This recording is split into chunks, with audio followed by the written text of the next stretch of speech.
لیکن کلیم الدین احمد کا ایک اور قول ان کے بارے میں ہے کہ خیالات ماخوذ، واقفیت محدود، نظر سطحی، فہم و ادراک معمولی، غور و فکر ناکافی، تمیز ادنا، دماغ و شخصیت اوسط، یہ تھی حالی کی کل کائنات۔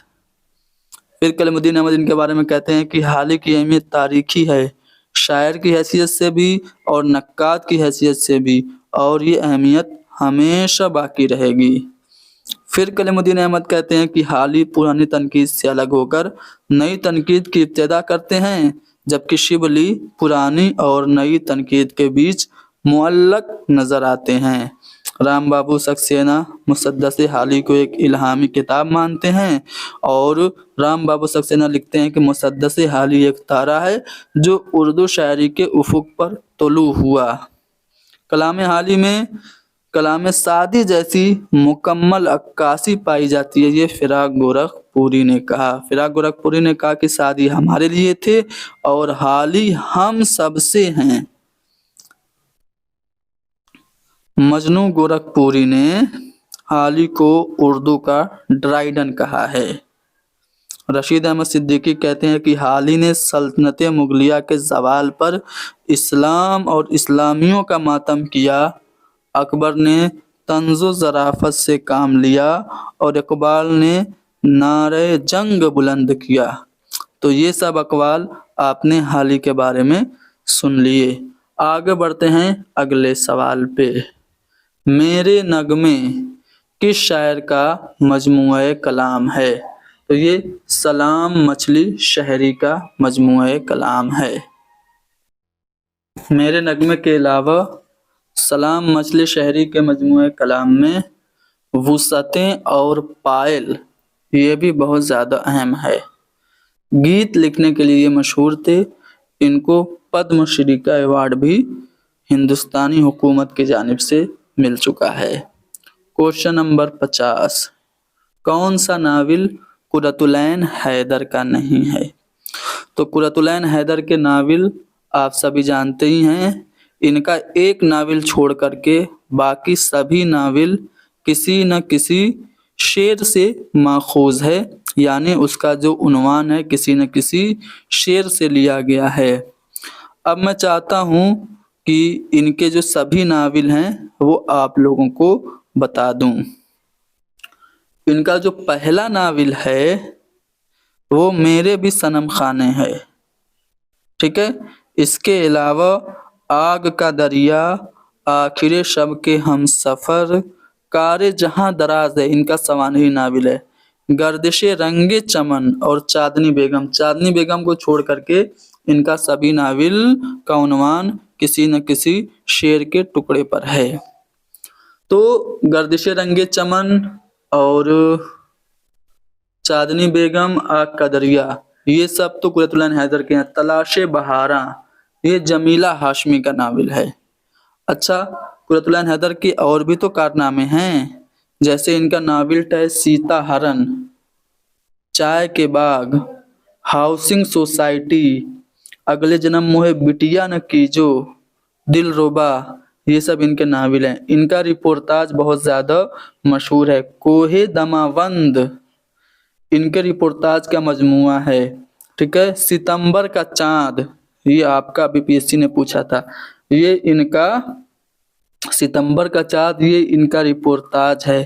ان کے افسانوی مجموعوں کی بات کریں تو افسانوی مجموعوں میں ستاروں سے آگے ان کا پہلا افسانوی مجموعہ ہے۔ اس کے علاوہ شیشے کے گھر، پتجھڑ کی آواز، روشنی کی رفتار، جگنوؤں کی دنیا، قندیل چین، یہ سب ان کا افسانوی مجموعہ ہے۔ اب ایک پوائنٹ میں نے چھوڑا، آگ کا دریا، یہ ان کا سب سے زیادہ مقبول، سب سے زیادہ مشہور ناول ہے۔ 1959 میں یہ شائع ہوا تھا۔ یہ جو ناول ہے اس کا جو عنوان ہے جگر مراد آبادی کے ایک شعر کے ایک مصرے کے ٹکڑے پہ لیا گیا ہے۔ شعر کیا ہے کہ یہ عشق نہیں آساں، بس اتنا سمجھ لیجئے، ایک آگ کا دریا ہے اور ڈوب کے جانا ہے۔ اس ناول میں آپ کو TS ایلیٹ کے اشعار بھی